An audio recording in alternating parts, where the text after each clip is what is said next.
This week on the Syrin, Pathfinder improves its community play structures, an update on Dungeonscape, RPG Terrain Kickstarter, Teach Your Kids to Game Week, and the latest from the gaming table.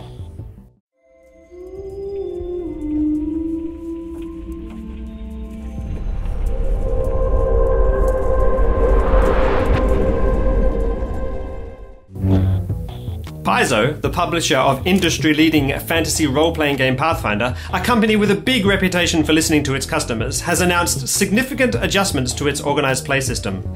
After some discontent in the ranks, Paizo gathered feedback from more than 300 of its venture captains, and has instigated a range of measures to improve play experience for its society members.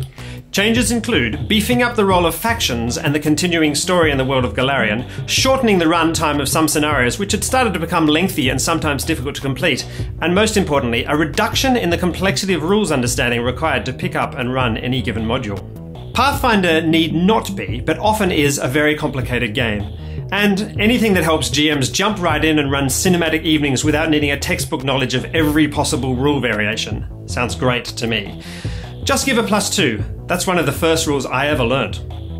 A follow-up on last week's article about the cancellation of Dungeonscape, the digital products for Dungeons & Dragons 5th edition. It looks like things are afoot at Dungeonscape. They say a mysterious new project codenamed Morningstar is in the works. If I were to take a guess, the product that was going to be locked into Dungeons & Dragons 5th edition will now be available across a wide range of game systems, which sounds great for more gamers. Things are fairly sketchy at the moment, so we'll keep you up to date as we can. Unlike Murray from the Dicestormers, you may have missed out on the amazing Twisting Catacombs fantasy RPG terrain on Kickstarter. However, do not despair. They have opened up a 1-month post-Kickstarter pledge on their Zealot miniature site.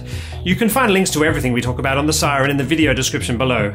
Twisting Catacombs made more than 2,000% of its funding goal, which means an amazing array of catacomb terrain for you.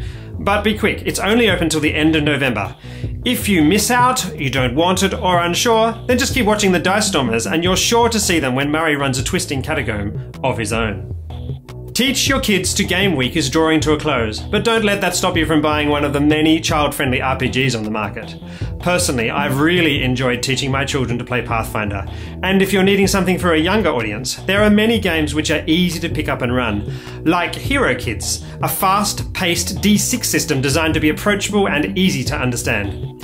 Remember, a good investment in your child's RPG education means there need never be a vacant seat at your gaming table again. And finally, in news from the gaming table, it seems that after some risky sledging on Twitter, John, the Dicestormers GM Benjamin Loomes has gone to extreme measures to prove his point that the final encounters of the Burnt Offerings Adventure Path module were indeed seriously deadly. The greater Barguest Malfeshnikor managed to remove all of Gilbert the Gullible's hit points in one full attack routine, leaving the fighter teetering on the edge of consciousness. Undeterred, however, the die-hard Gilbert fought on, only to fumble hideously and bring himself to within 1 hit point of death. You'll be able to catch all these final sessions of Burnt Offerings on this channel soon. Only then will we find out whether Gilbert and the rest of the party make it out of Thistletop with their lives, or indeed their dignity, intact. And since it's Teach Your Kids to Game Week, what's your favourite story of killing an innocent child's PC? Were there tears? Were they yours? Comment below. Make sure you subscribe and like, and don't forget, if you have any news, send us an email at thesyrin@gmail.com. See you next week, and until then, may all your rolls be statistically above average.